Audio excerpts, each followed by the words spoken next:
नमस्कार, मैं हूं सुजीत मिश्रा। भारत में एक नई मंदिर मस्जिद चर्च विवाद ने जन्म ले लिया है। सर्वोच्च अदालत में आज दायर एक जनहित याचिका ने पूरे देश को हिला कर रख दिया है। भाजपा नेता और वरिष्ठ अधिवक्ता अश्वनी कुमार उपाध्याय ने ये याचिका दायर की है। इस याचिका में पूजा स्थल कानून 1991 की धारा 2, 3 और 4 को रद्द करने की मांग की गई है। याचिका के अनुसार इस धाराओं के कारण भारत पर हमला करने वाले क्रूर शासकों द्वारा गैर कानूनी रूप से स्थापित किए गए पूजा स्थलों को कानूनी मान्यता मिलती है। साथ ही याचिका में कानून बनाने की केंद्र सरकार के अधिकार पर भी सवाल उठाए गए। सुप्रीम कोर्ट ने कानून की वैधानिकता पर विचार करने की बात कही है। आइए जानते हैं क्या है इस कानून में। साल 1991 में जब राम जन्मभूमि आंदोलन चरम पर था, उस दौरान अयोध्या के साथ ही तमाम मंदिर मस्जिद विवाद उठने लगे थे। ऐसे में तत्कालीन प्रधानमंत्री पीवी नरसिम्हा राव की सरकार ने साल 1991 में एक कानून बनाकर इस विवाद को शांत करने की कोशिश की थी।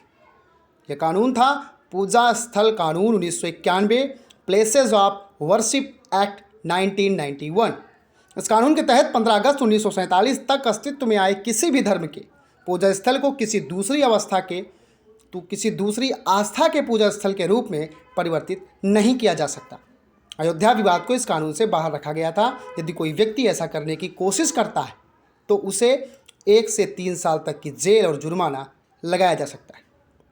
यह कानून लागू होने के बाद अयोध्या विवाद के अलावा देश के अन्य पूजा स्थलों के विवाद की अदालती कार्रवाई पर रोक लग गई थी। काशी मथुरा के मंदिरों की कानूनी लड़ाई भी इस कानून के चलते शुरू नहीं हो पा रही थी। ऐसे में अगर सुप्रीम कोर्ट ने पूजा स्थल कानून की वैधानिकता पर विचार करने की बात कही है तो आस जगी है कि यदि कोर्ट इस कानून की वैधानिकता खत्म करने के बारे में कोई फैसला लेता है तो इसका सीधा असर काशी मथुरा के मंदिर विवाद पर भी पड़ेगा और इन मंदिरों के लिए भी अयोध्या मामले की ही तरह कानूनी लड़ाई शुरू हो सकती है। बता दें कि ऐसा माना जाता है कि मथुरा की शाही ईदगाह मस्जिद जिस ज़मीन के ऊपर बनाई गई है उसके नीचे श्री कृष्ण जन्मभूमि है।